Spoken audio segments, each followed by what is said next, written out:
하나님의 말씀은 신명기 6장 1절에서 15절 말씀입니다. 신명기 6장 1절에서 15절 말씀입니다.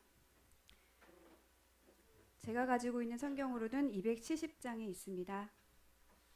다 같이 교독하시고 마지막 절은 합독하겠습니다.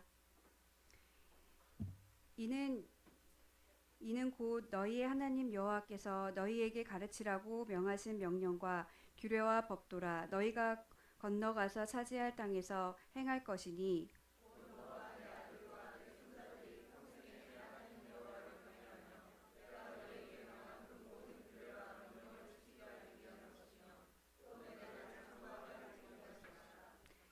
이스라엘아 듣고 삼가 그것을 행하라. 그리하면 내가 복을 받고 내 조상들의 하나님 여호와께서 내게 허락하심 같이 젖과 꿀이 흐르는 땅에서 내가 크게 번성하리라.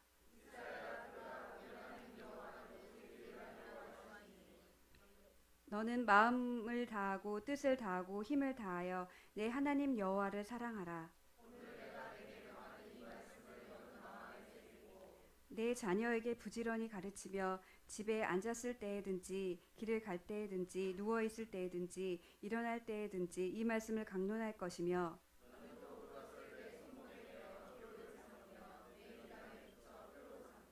또 내 집 문설주와 바깥 문에 기록할지니라.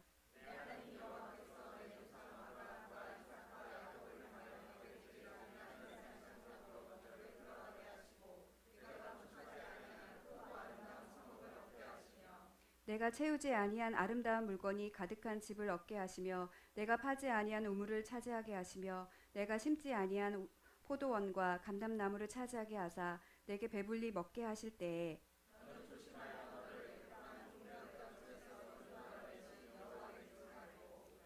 내 하나님 여호와를 경외하며 그를 섬기며 그의 이름으로 맹세할 것이니라.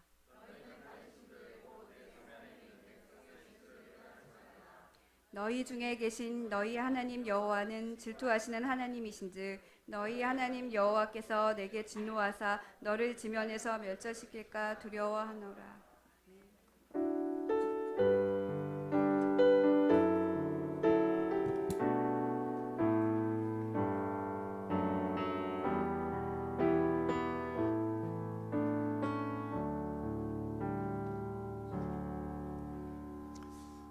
네, 우리 5월 가정의 달이 되었습니다. 저희 교회 젊은 분들이 많으셔서 오늘 부모님께 효도하느라고 여러 가정이 함께 빠졌는데 예배는 함께 하지 못한 것이 너무 아쉽지만 너무 좋은 일인 것 같아요. 부모를 공경하라고 그랬는데 설교 듣고 아멘하고 끝나지 않고 실질적으로 몸으로 시간으로 재정으로 이렇게 순종하는 것이 또 더 복된 것 같습니다. 네, 오늘 제목은 쉐마 가정 하나님이 돌보신다인데요. 가정은 하나님이 만드셨고 창조의 하이라이트는 아담과 하와가 둘이 한 몸이 되는 것이기 때문에 이 가정은 하나님의 축복이며 하나님을 알아가고 하나님이 주시는 안식을 누리는 장소입니다. 그런데 하나님은 가정을 복되게 하셨는데 우리 가정은 복된가 질문을 해볼 수 있습니다. 현실적으로 가정이 축복이 안 되는 현실이 참 많이 있습니다. 그래서 참 이 슬픈 이야기들이 많이 있습니다.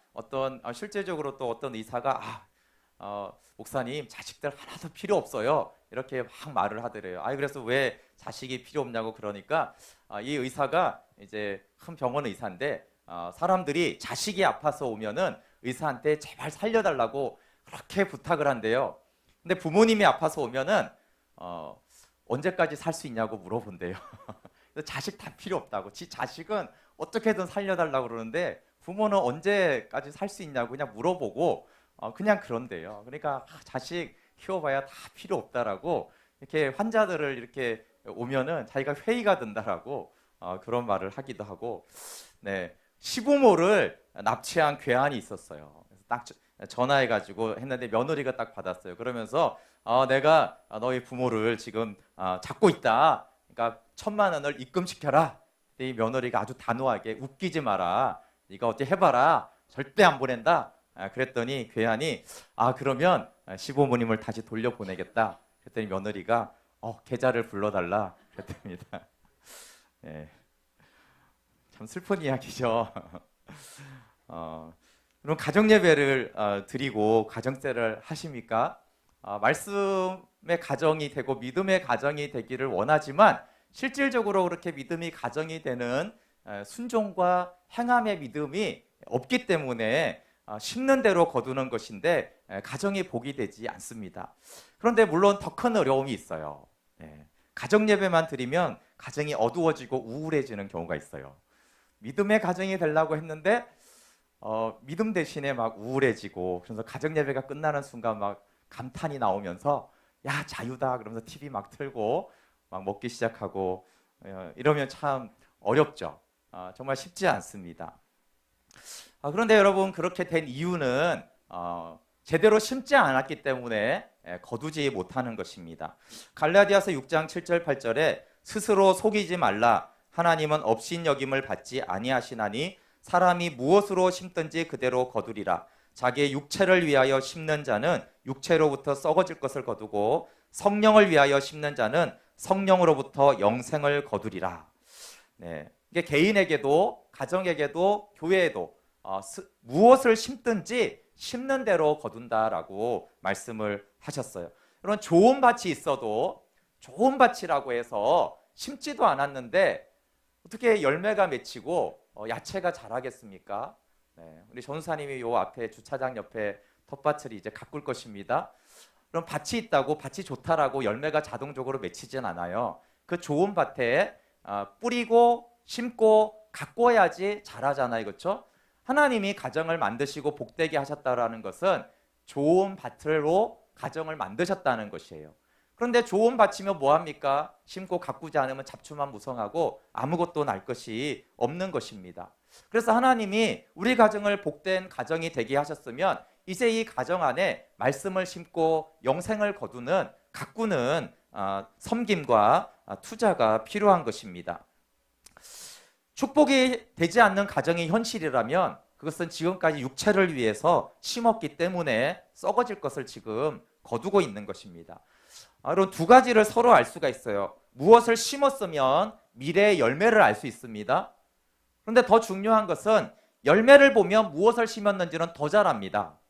그렇죠? 내가 배나무를 심었는지 사과나무를 심었는지 그러면 사실은 뭐가 날지를 알겠죠. 근데 사실 씨앗은 헷갈릴 수가 있어요. 내가 감자를 심고도 고구마를 심었다, 이렇게 만약에 비슷해 보이면 헷갈릴 수가 있는데요.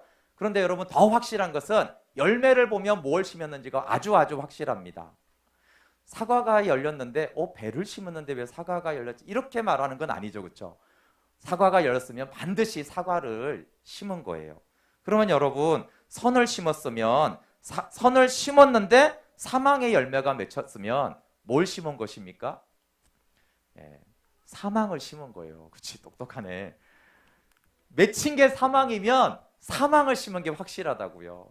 근데 너무나 많은 사람이 나는 가정을 위해서 이렇게 선을 심었는데 이렇게 사망의 열매 맺혔다라고 그렇게 하는 거예요. 아니죠. 하나님 없이 자기 선한 노력으로 자기 의로 그 선을 심으면 그게 사망이잖아요, 그렇죠? 하나님 없이 행하는 것들이, 그래서 결국은 내가 악을 심고 사망을 심었기 때문에 사망을 거두는 것이지, 내가 생명을 심었는데, 내가 성령을 심었는데, 말씀을 심었는데 사망을 거두는 법은 절대 없어요. 여러분, 결과가 그러면 인정해야 돼요. 결과가 사망이면 내가 썩을 것을 내가 심었구나, 나는 생명인 줄 알고 심은 건 맞지만 결과적으로 내가 사망을 심었고 내 욕심을 심었고 내 주장을 심었고 내가 원하는 대로 그렇게 자녀에게, 부모에게, 남편과 아내에게 했기 때문에 지금 이 썩어질 것을 거두고 있구나. 그럼 그걸 인정하고 회개하고 하는, 그럼 지금 나는 이제 어떻게 심어야겠습니까? 이전의 방식대로 계속 심으면 계속 썩어질 것을 거두니 이게 달라져야 되고, 어떻게 말씀을 성령 안에서 심어야지 이 가정에서 영생을 거두겠습니까? 라고 심각하게 하나님 앞에, 말씀 앞에 서야 하는 것입니다. 성령을 위해서 심으면 가정에서 영생의 열매를 거두게 돼 있습니다. 하나님의 말씀이 그렇게 말씀하기 때문에 이것은 변개될 수 없는 것입니다. 근데 하나님께서 이 이스라엘 전체와 가정에게 주신 최고의 명령이 있는데 그것을 한 단어로 말하면 그걸 쉐마라고 합니다. 이 쉐마는 하나님과 언약을 맺은 관계에서 언약 백성으로 살아가는 것을 한 단어로 말할 때 쉐마라고 합니다. 쉐마는 이스라엘아 들어라 할 때 이 들어라가 이제 쉐마거든요. 근데 이게 어떻게 듣느냐 하면 순종하기 위해서 듣는 것을 쉐마라고 합니다. 이해하거나 그냥 귀로 듣는 것이 아니라 내가 행하고 순종하기 위해서 듣는 것을 쉐마라고 합니다. 우리 6장 1절 2절을 한번 같이 읽어볼게요. 6장 1절 2절 시작. 이는 곧 너희의 하나님 여호와께서 너희에게 가르치라고 명하신 명령과 구조와 법도라. 너희가 건너가서 차지할 땅에서 행할 것이니 곧 너와 내 아들과 내 손자들이 평생에 내 하나님 여호와를 경외하며 내가 너희에게 명한 그 모든 규례와 명령을 지키게 하기 위한 것이며 또 내 나를 장구하게 하기 위한 것이라.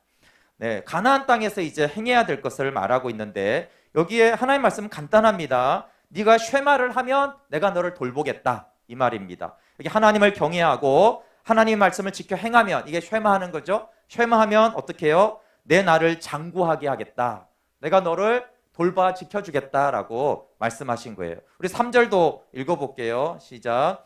이스라엘아 듣고 삼가 그것을 행하라. 그리하면 내가 복을 받고 내 조상들이 하나님 여호와께서 내게 허락하심 같이 적과 꿀이 흐르는 땅에서 내가 크게 번성하리라. 아니 반복해서 말씀하는 거예요. 여기도 쉐마하면 내가 돌보겠다. 예, 듣고 삼가 그것을 행하는 것, 쉐마하는 거죠. 듣고 행하는 게 쉐마하는 것입니다. 그러면 가나안에서 내가 크게 번성하리라. 내가 너를 친히 돌봐서 번성하고 잘되게 해주겠다라고 한 거예요. 그래서 하나님이 기본적으로 말씀하는 것은 네가 쉐마를 하면 내가 너를 책임지고 돌봐주겠다라고 말씀을 합니다. 여러분 이스라엘 백성들이 가장 목숨 걸고 지키는 말씀이 바로 이 쉐마예요. 쉐마. 근데 안타깝게도 모세가 말한 뒤부터 이 쉐마를 목숨 걸고 지켰으면 너무나 좋을 텐데 그렇지 않고요. 바벨론에서 멸망한 이후부터 이 쉐마 말씀을 지금까지 유대인들은 목숨 걸고 이 쉐마를 지킵니다. 그래서 유대인 교육이나 유대인에 대해서 말할 때 한마디로 하면 그냥 쉐마라고 말을 하는 이유가 있어요. 저희 복음 충신학단도 쉐마 교육이라고 하는 이유가 뭐냐면 유대인들이 딱 하나를 지켜야 된다라면 이 쉐마를 지킵니다. 쉐마.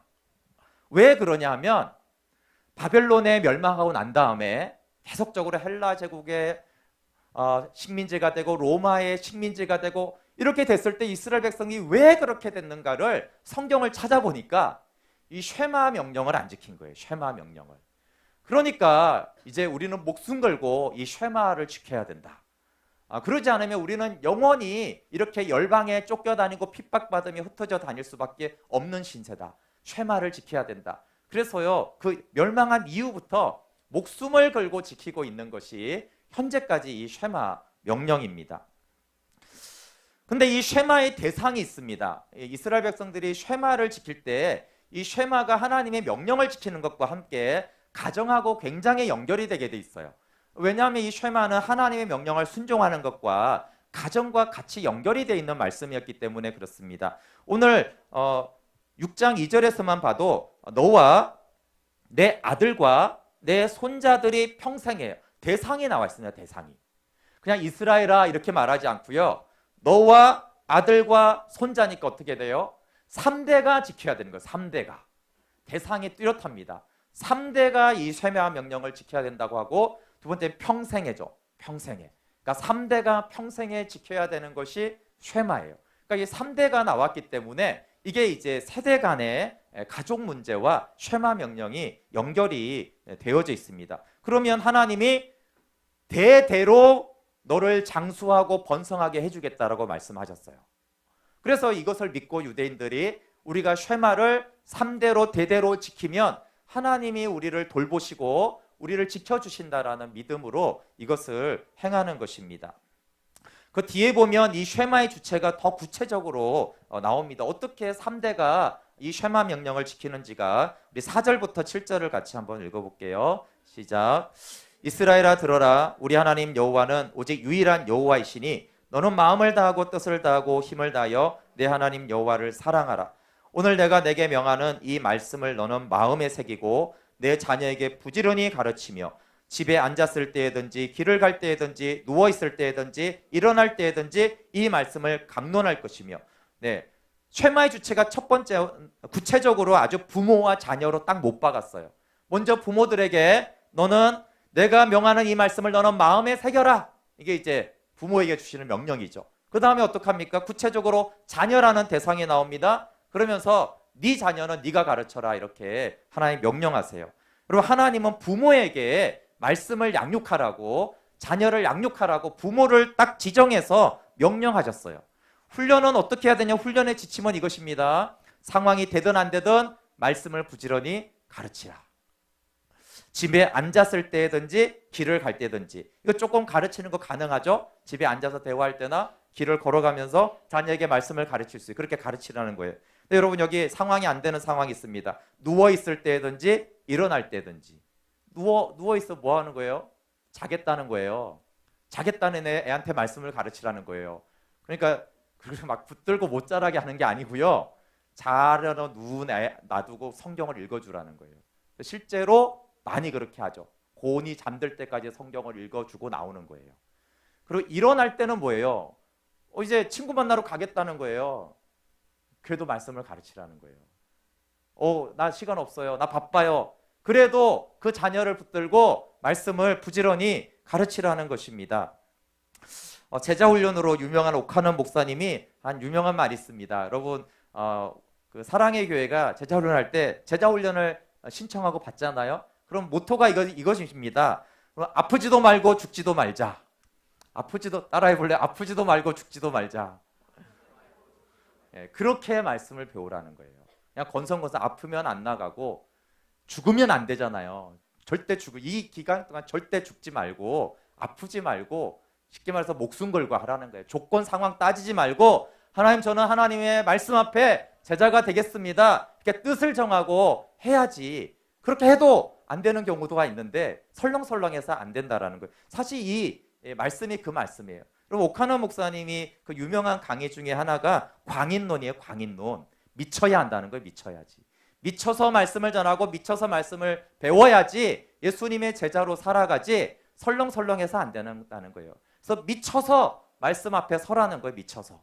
근데 사실 신명기가 그런 말씀이에요. 미쳐서 말씀을 마음에 새기고 네가 먼저 미치고 그 다음에 미쳐서 자녀에게 말씀을 부지런히 가르치는 거예요. 때가 되든 안 되든 하나님의 말씀을 가르치라는 것입니다. 그래서 하나님은 가르치는 자가 부모고 배우는 자는 자녀라고 명시를 하셨습니다. 그런데 오늘날은 이것을 우리 교회가 다 잃어버렸어요. 가르치는 자는 교사고 배우는 사람은 학생과 교인이에요. 부모는 더 이상 학습도 가르치지 않고 말씀도 가르치지 않습니다. 오직 열심히 하는 거는 보내는 거예요. 학교 보내고 학원 보내고 교회 보내고 수련회 보내고 계속 캠프 보내는 거, 그렇게 보내기만 하지 가르치지 않는 것이에요. 여러분, 이 실용주의 교육이 탁월한 면도 많지만 이 부모에게서 전문가에게로 자녀를 가르치는 것을 빼앗아 버렸어요. 효율성이라는 이름으로 그렇게 빼앗았습니다. 그래서 실용주의 교육은 전문가에게 보내라고 합니다. 언제부터 보냅니까? 유치원 때부터. 요즘은 아기 때부터 계속 보내라는 거예요. 그래서 실질적으로 부모가 어린아이부터 대학교에 이르기까지 가르치는 게 없어요. 그러니까 나중에 대학 들어가면 남의 자식이 되죠. 부모 안 찾아오고 대화 안 통합니다. 그걸 가슴을 치는데 정상적이죠. 내가 언제 가르쳐보고 언제 품에 안아서 양육을 해봤습니까? 계속 그 전문가한테 보냈으니까 이미 그 전문가들의 자식이 되어 있는 것이 내 자식이 아닙니다. 그러니까 나를 찾아오지도 않고 나하고 대화도 안 되고 나하고 때로는 등을 돌리는 것입니다. 그리고 그것으로 인하여서 이 인성과 특히 신앙, 가정이 무너지고 있는 것입니다. 전문 지식은 습득하지만 인성이 안 되고 신앙이 안 되고 가정이 없어지는 현상이, 전문가들이 그걸 해줍니까? 전문가들이 왜 부모가 보낸 그 아이들에게 가정을 가르칩니까? 안 가르칩니다. 자기 전문 지식만 가르칠 뿐이지 신앙 안 가르치고 인성 가르치지 않습니다. 그러니까 전문 지식은 습득하고 돈은 벌지 모르지만 신앙, 가정 이런 것들은 다 없고 부모 자식 관계는 사라지는 것이 현상입니다. 여러분, 그런데 이 부모와 교사 중에 누가 더 말씀을 잘 가르치는 교사겠습니까? 우리의 개념 안에 누가 더 잘 가르칠까에 관심이 있으면, 초점이 있으면 교사가 더 말씀을 잘 가르친다고 생각할 것입니다. 그런데 누가 더 사랑하는가가 양육자의 가장 중요한 것이라고 생각을 한다면 말씀을 가르치는 가장 좋은 교사는 부모입니다. 여러분, 교회 교사들을 폄하하는 게 아니에요, 여러분. 부모가 더 사랑할까요? 교사가 더 사랑할까요?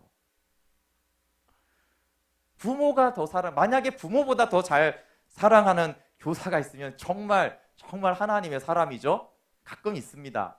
제가 말하는 보편적으로 말하는 거예요. 그럼 바울이 이렇게 말합니다. 고린도전서 4장 15절에 그리스도 안에서 1만 스승이 있으되 아버지는 많지 아니하니 그리스도 예수 안에서 내가 복음으로써 너희를 낳았음이라. 바울이 1만 스승보다 아비가 되라는 거야, 아비가. 근데 바울은 나는 아비였다라는 거예요. 나는 입으로 가르치는 자가 아니라 나는 너희를 낳았다는 거예요. 낳았어. 내 생명으로 너희를 목숨 걸고 낳았다라는 거예요. 그게 말씀을 전하고 가르치는 가장 중요한 요소입니다. 여러분, 그렇다면 누가 말씀을 가르치는 주 교사가 돼야겠습니까? 부모가 돼야 되잖아요. 그렇죠? 부모가 사랑하니까. 잘 가르치든 지식이 있든 없든 여러분, 말씀의 양육은 지식으로 가르치지 않습니다. 사랑으로 가르쳐지는 거예요. 그렇기 때문에 사랑함으로 가르치면 무식해도 됩니다. 여러분, 오늘날에 우리 지식이 얼마나 많습니까? 옛날에 우리 할아버지 할머니들 일자무식, 여러분 한글 못 읽어도요 신앙으로 키웠습니다. 왜냐하면 사랑해서 그래요. 사랑으로 키우면요 그 자식이 꼭 믿음을 가지게 돼요. 근데 오늘날 대학 나오고 아무리 없어도 주워 들은 걸 읽고 성경 읽을 줄 알잖아요. 가르치지만 안 되잖아요. 사랑과 희생과 기도로 되는 것이지 이 지식으로 되는 문제가 말씀 신앙 양육이 아니기 때문에 그래요. 그래서 부모가 사랑으로 엎드려서 가르쳐야 되는 것입니다. 지식을 전하라는 것이 아니라 자신을 내어주는 사랑으로 말씀을 나누라는 것입니다. 그래서 하나님은 이 쉐마 명령이 준행되는 구체적인 장소를 가정으로 딱 지정해 준 거예요. 부모, 자녀, 그리고 집입니다. 그럼 9절에 보세요. 또 내 집 문설주와 바깥문에 기록할지니라. 집에다가 하라는 집에다가. 여러분, 지금도 이스라엘에 가면 그 유대인이 사는 모든 집에는, 거의 모든 집에는요 이렇게 문 앞 문에 이렇게 매주자라는 게 있어요. 매주자. 제가 그걸 사왔는데 어디다 둔지 모르겠어요. 우리 교회 붙이듯이 매주자가 다 있습니다. 근데 그 매주자 안에 뭐가 들어있냐면 이 신명기 6장 말씀이 들어가 있습니다. 쉐마 말씀이 있어요. 그래서 집을 들어가며 나가며 그걸 보거나 만지면서 이렇게 하는 거예요. 쉐마 명령을 이루어지게 원합니다. 우리 가정은 쉐마 가정이 되게 원합니다. 그것을 위해서 이 쉐마 말씀을 그 안에 넣어놓고 매일 그걸 보는 거예요. 그게 무슨 말이에요? 집에 나는 하나님 말씀을 새기고 말씀을 가르칠 것이고 가정이 그런 말씀의 장소가 돼야 된다라는 것들을 그 매주자를 통해서 붙이는 것입니다. 그래서 이스라엘 가시면 이 매주자를 가게 굉장히 많이 팔아요. 다 사가는 것이니까 그렇습니다. 그리고 그 식탁 예배를 드리면서 말씀을 나누고 가르칩니다. 그러면 이렇게 말할 수 있어요. 다 알겠는데요. 다 좋은 말씀인데요. 현실적으로 너무 힘들어요.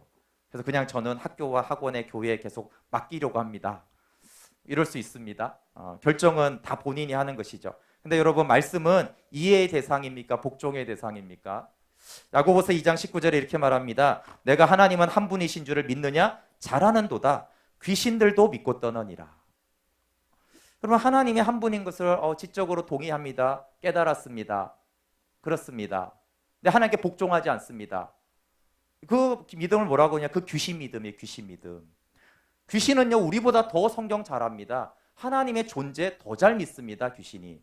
그래 그 귀신 믿음 가지고 하나님의 영광을 경험할 수 있고 하나님이 돌보실 거라고 생각하느냐라고 야고보가 강하게 도전하는 거예요. 그럼 말씀을 우리가 이해했으면 되는 것입니까?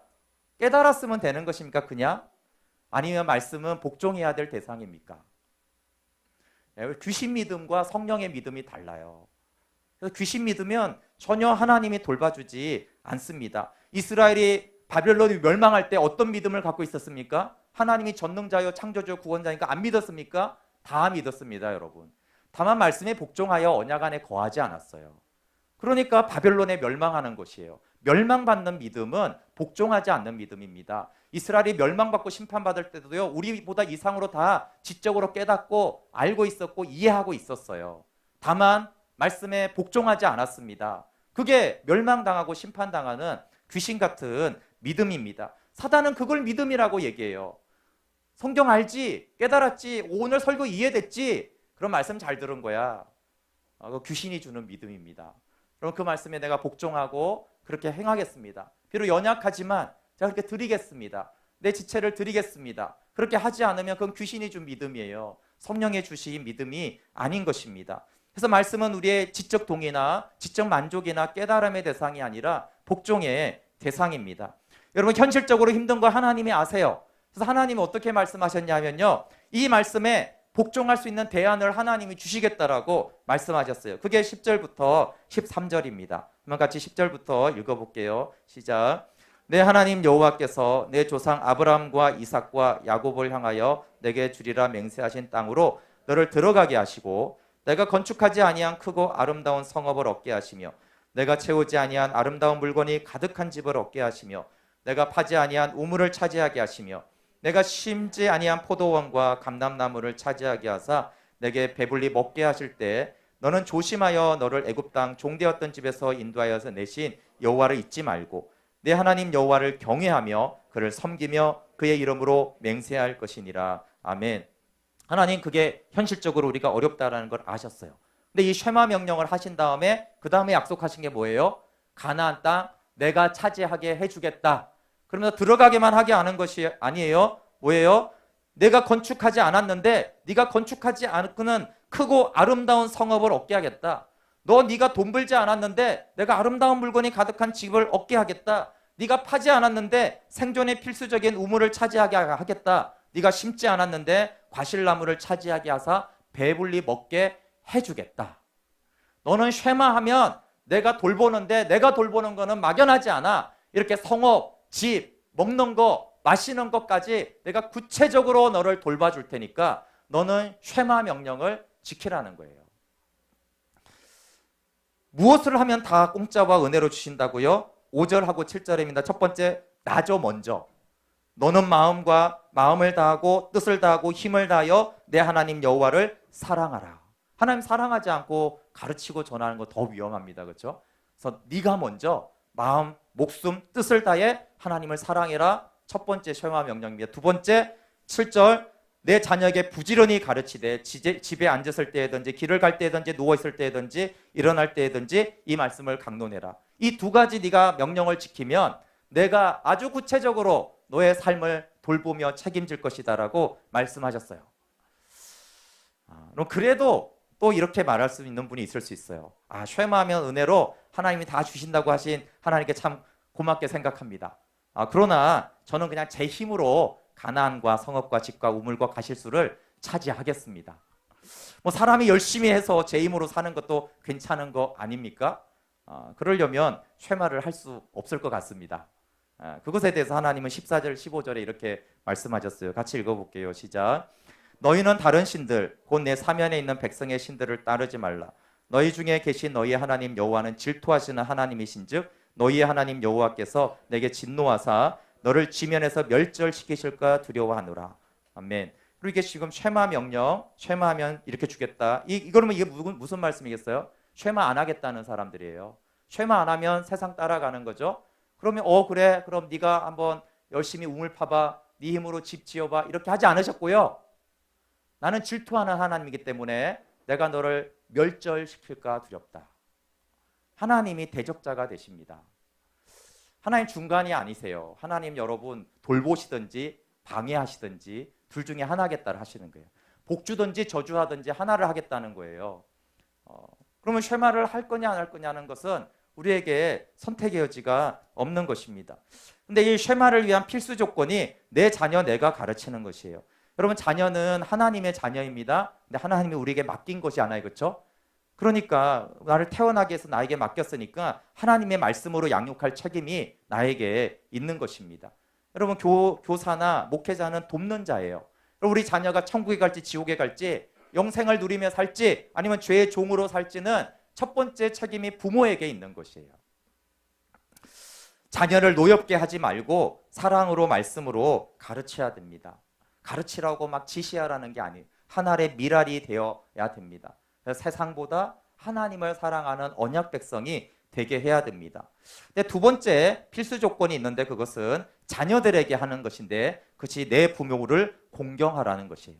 그럼 그 앞에 신명기 5장 16절 한번 볼게요. 5장 16절 같이 읽어보겠습니다. 시작. 너는 내 하나님 여호와께서 명령한 대로 내 부모를 공경하라. 그리하면 내 하나님 여호와가 내게 준 땅에서 내 생명이 길고 복을 누리리라. 에베소서 6장 1절부터 3절에 바울이 이 말씀을 이렇게 인용했습니다. 자녀들아 주 안에서 너희 부모에게 순종하라. 이것이 옳으니라. 내 아버지와 어머니를 공경하라. 이것은 약속이 있는 첫 계명이니 이로써 내가 잘되고 땅에서 장수하리라. 여러분 신구약을 통틀어서 가장 확실하게 이 땅에서 잘되고 복받고 장수하는 비결을 하나님이 말씀하신 것이 바로 부모를 공경하는 것이에요.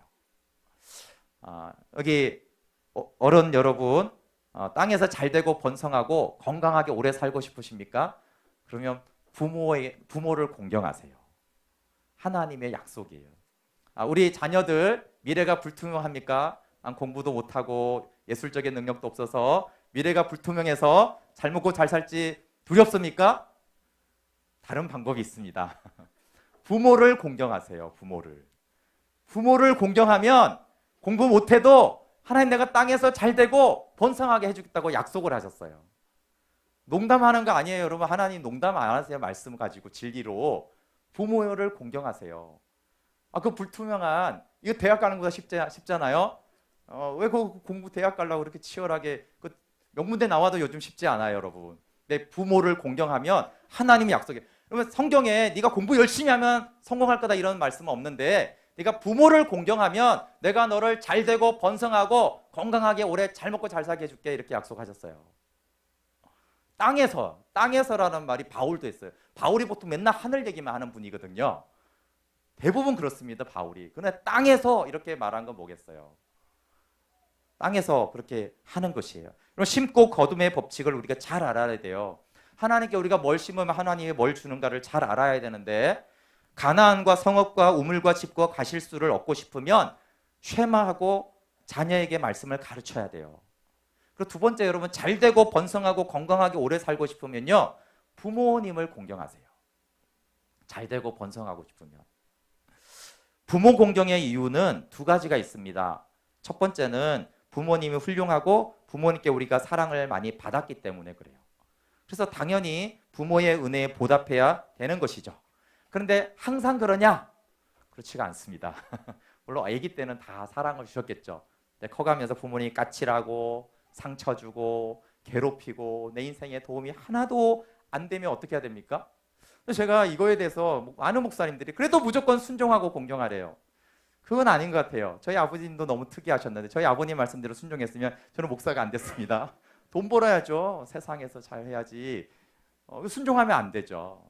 무조건 순종하고 공경하는 것은 아닙니다.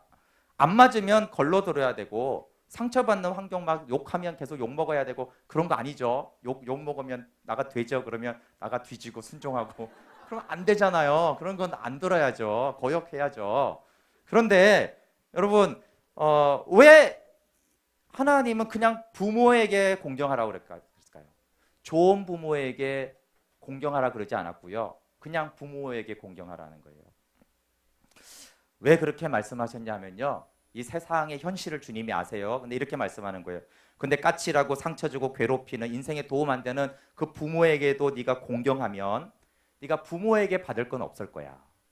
그 부모는 줄 게 없으니까. 그런데 그 부모에게 네가 나로 인하여 공경하면 내가 너에게 복을 주겠다는 거예요. 여러분 성경에 보세요. 부모를 공경하면 부모가 복을 준다라고 돼 있지 않아요. 네가 부모를 공경하면 내가 하나님인 내가 너를 잘되고 복되게 하겠다라는 거예요. 그럼 여러분 사랑을 많이 주고 인자하신 부모님을 공경하는 사람과 까칠하고 상처 주고 정말 인생에 도움 안 되는 부모에게 공경했을 때 하나님 누구에게 더 많은 복을 주실까요? 하나님도 아십니다. 상식적으로. 그렇죠? 까칠하고 괴롭히는 부모에게 복종하고 그분을 공경하면요. 하나님이 갑절 아니 10배 네가 안다. 사랑 많이 받고 인자한 부모에게 효도하는 그 효도보다 네가 정말 그냥 보기만 하면 정말 짜증나는 그럼에도 불구하고 하나님 때문에, 하나님이 주신 부모야, 하나님이 공경하라고 했어. 그러면 하나님께 그 복종한 것을 보고 네가 나를 얼마나 사랑하는지를 알겠다. 네가 부모를 공경하는 걸 보니 네가 진짜 나를 사랑하고 내 말씀을 진리로 믿는구나. 그러니 내가 너를 더욱더 잘되고 복되게 해주겠다라고 하는 거예요. 그래서 여러분, 하나님을 생각하고 두 번째 부모님을 공경해야 돼요. 첫 번째는 부모님을 생각하고 부모님을 공경해야 되고요. 두 번째는 하나님을 생각하고 부모를 공경해야 돼요. 하나님이 왜 부모를 공경하라고 했냐 하면 이 쉐마 명령 때문에 그래요.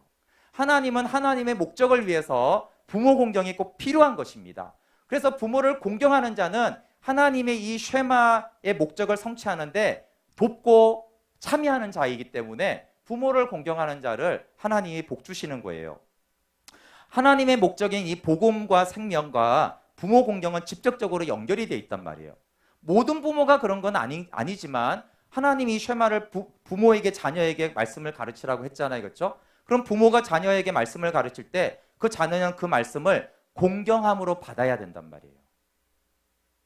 그래야지 다음 세대가 말씀을 마음에 새기고 하나님을 사랑하는 언약 백성. 그래서 너와 아들과 손자들까지 3대가 계속해서 50대, 100대가 넘어가도 이 쉐마를 평생에 지킬 것 아닙니까? 그래서 여러분, 우리가 10계명을 잘 알지만 10계명은 그냥 지키라는 말명만 돼 있어요. 9가지는. 근데 딱 한 가지가 약속이 있어요. 뭐예요? 내 부모를 공경하라. 그럼 네가 땅에서 잘되고 번성하리라. 유일한 복이 약속이 돼 있는 것은 부모 공경이에요.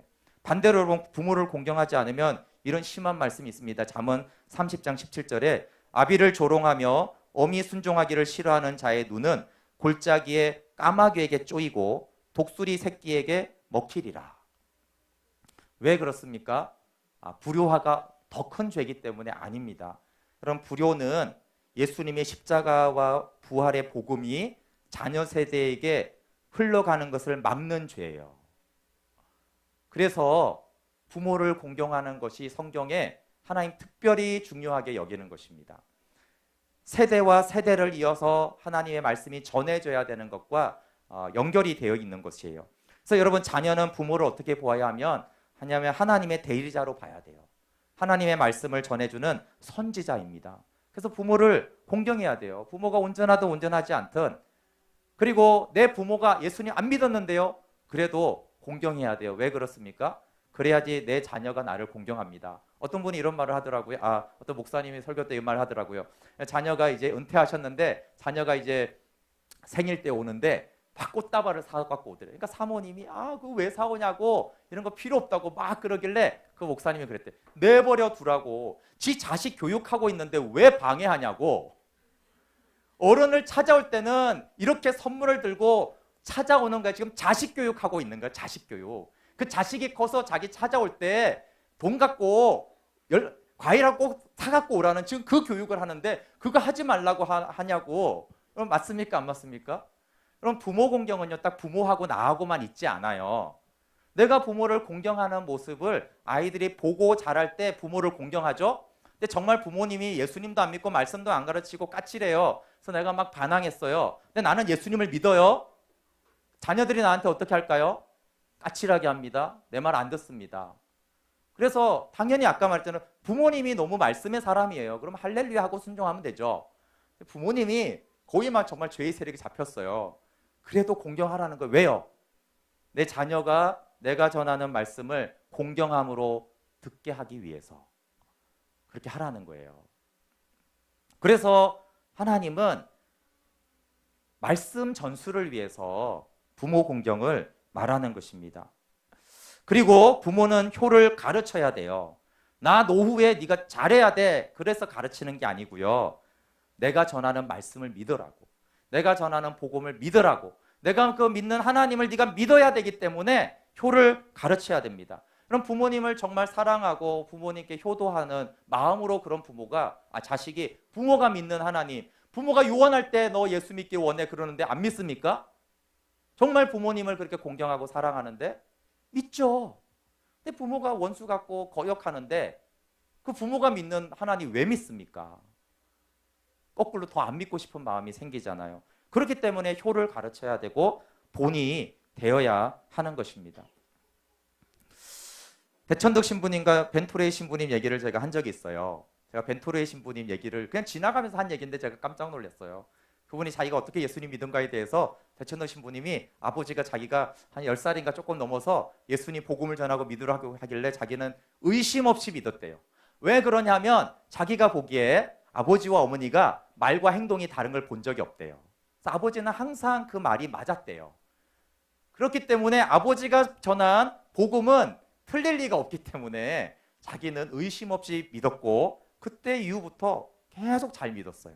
지금도 너무 훌륭한 아들이 됐죠. 믿음의 아들이 됐습니다.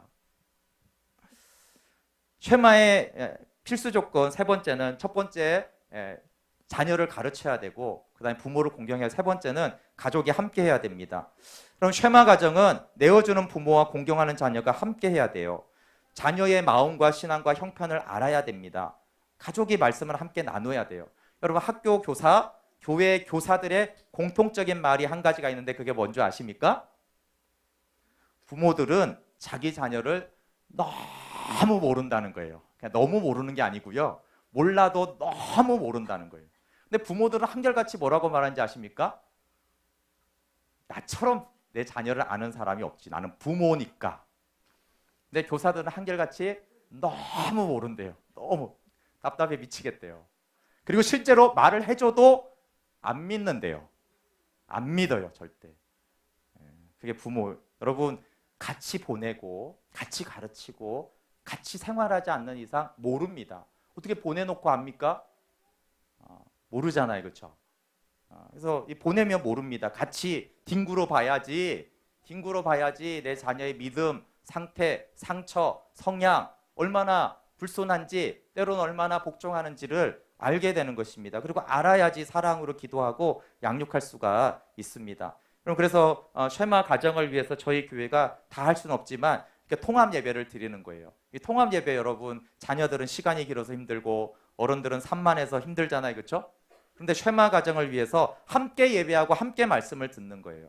보면서 배우고 여러분 함께 말씀을 들었으니까 집에서 자녀들하고 대화를 하라는 거예요. 대화를. 각자 다른 설교를 들으면 대화를 할 수 없잖아요, 그렇죠? 같은 말씀을 들었기 때문에 그걸 대화하고 양육하고 가르칠 수 있기 때문에 또 자녀는 물어보고 나눌 수 있기 때문에 이렇게 같이 예배를 드리는 것입니다. 이게 피곤한 줄 알아요, 여러분. 그러나 함께하지 않는데 어떻게 쉐마 가정이 되냔 말이에요. 피곤하고 각자 힘들지만 함께 예배를 드리고 함께 찬양하고 함께 말씀을 들어야지 한 말씀 안에서 교제하고 나누고 양육하고 배울 수가 있는 것입니다. 통합 묵상을 하는 것도 그래요. 매일 성경이 교재가 좋아요. 그렇지만 제가 교재가 너무 좋아서 매일 성경이 하는 게 아니라 전 세대 어린애부터 어른까지 다 그 교재가 나와서 묵상집도 그렇게 하는 것입니다. 가정셀과 가정예배도 힘든 거 압니다. 저도 힘듭니다. 저희 가정은 전혀 그런 분위기가 아니게 제가 자랐기 때문에 가정예배 모이는 건 진짜 어색합니다. 그렇지만 그래도 어떻게 해요? 그래도 해야죠. 그래도 하나님 말씀대로 하려고 해야 되는 것입니다. 그 저희 교회가 복음충신 학당을 하는 것도 정말 쉐마로 말씀으로 쉐마 명령을 지키고 싶습니다라고 하는 분들이 자녀를 그렇게 양육할 수 있도록 복음충신 학당을 저희가 하는 것입니다. 어려움이 있습니다. 그러나 쉐마 가정과 쉐마 자녀는 포기하면 안 되는 하나님의 명령입니다. 정통파 유대인들에게 그들의 쉐마 교육을 들으면서 제가 받은 도전은 이들은 쉐마를 문자 그대로 지키는구나. 환경과 상황을 따지지 않는다는 거였어요.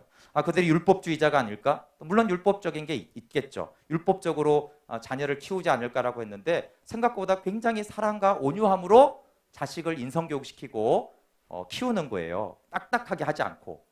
그리고 억지로가 아니라 자원하여 쉐마를 지키는 것을 볼 수 있었습니다. 또 가장 놀라운 것은 핍박도 많고 세계의 소수민족을 그렇게 소수민족으로 떠돌아다니면서도 쉐마를 그대로 실천했다는 거예요. 그럼 미국이라는 사례가 경쟁 사회잖아요. 거기 자녀들을 살게 하면서도 일주일에 20시간, 30시간을 신앙 양육을 시키는 거예요. 그 경쟁 사회에서. 제가 목사이면서 우리 나를 말씀으로 양육시켜야지. 제가 이렇게 시간 계산해 보니까 한 3시간이었어요. 초등학교 때. 그냥 예배 주일 오면 1시간이죠. 매일매일 묵상하게 해도 아이들이 길게 못 하잖아요. 그러니까 다 해봐야 3시간, 많으면 4시간. 근데 내가 율법주의라고 판단했는데 그 유대인들은 20시간, 많으면 30시간을 일주일에 아이들에게 말씀을 가르칩니다. 10배를 하는 거예요. 10배를. 이건 좀 깜짝 놀랐습니다. 그런데 그렇게 그러면 20시간, 30시간 신앙 양육시키면 세상에서 경쟁력이 있느냐? 그렇게 공부하고 그렇게 세상에서 어떻게 사느냐라고 한 것에 대해서 하나님의 대답은 보여준 거잖아요. 그렇죠? 우리가 다 알듯이 미국 사회의 주류와 미국을 다 주도하는 것이 유대인인 것은 온 세상이 아는 거예요. 하나님의 양육 방식을 따르면 하나님의 창조물이기 때문에 지성도 뛰어나게 하십니다. 물론 이 유대인의 통계가 정통파만을 말하는 게 아니에요. 그러나 그들의 그 뿌리를 찾고 있는 그것을 통해서 우리가 알듯이 세계 인구의 0.2%인 유대인이 노벨상을 32% 받고 세계 부호의 30%가 유대인들입니다. 기복신앙입니까? 아니에요, 여러분. 쉐마하면 내가 번성하고 잘되게 해주겠다고 했잖아요. 땅에서. 그래서 유대인들이 땅에서 잘 되는 거예요. 물론 하늘의 복이 더 중요하지만 어쨌든 하나님의 말씀은 말씀대로 복종하면 하나님이 그대로 응답을 하십니다. 쉐마하면 잘되고 번성하게 하겠다는, 돌봐주겠다는 이 말씀에 적어도 유대인들이 크리스찬들보다 잘 순종하고 있다라는 거예요. 근데 우리 더 순종해. 우리는 하늘의 복을 받고 하나님의 생명을 받은 자들이면 더 말씀을 사랑하고 복종하고 그대로 행함으로 하나님을 경험해야 되는 사람들입니다. 현실 어려운 거 압니다.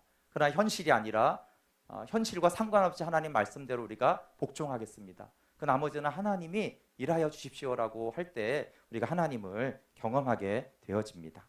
네, 함께 같이 좀 기도하겠습니다. 오늘은 찬양하지 않고요.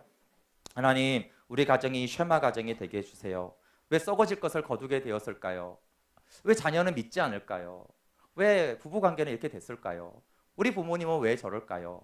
그렇게 한탄만 하지 말고 하나님, 우리가 잘못된 것을 심어서 이렇게 됐군요. 때로는 악한 것을 심고 때로는 선하지만 내 힘으로, 내 의로, 내 교만으로 착한 일을 하니까 결국은 사망이 왔습니다. 하나님, 회개합니다. 하나님, 우리 자녀들은요, 부모 공경을 위해서 좀 기도하면 좋겠어요. 여러분, 부모님 존경할 만할 수도 있고 아닐 수도 있어요. 그런데 하나님 때문에 공경할 이유가 있어요. 부모님 훌륭하면 너무 감사함으로 공경하겠습니다 하고, 부모님이 좀 짜증나시면 그러나 하나님 때문에 제가 공경하겠습니다. 우리 부모님들은 자녀를 노엽게 하지 말고 하나의 미랄이 되어서 상황이 되든 안 되든 말씀으로 제가 양육하겠습니다. 제가 먼저 하나님 사랑하겠습니다. 그렇게 하나님, 우리가 쉐마 가정이 되게 하여 주셔서 3대가 하나님을 경외하는 가정 되게 해주십시오. 다 같이 기도하겠습니다. 하나님, 우리의 가정들을 주님 앞에 올려드립니다.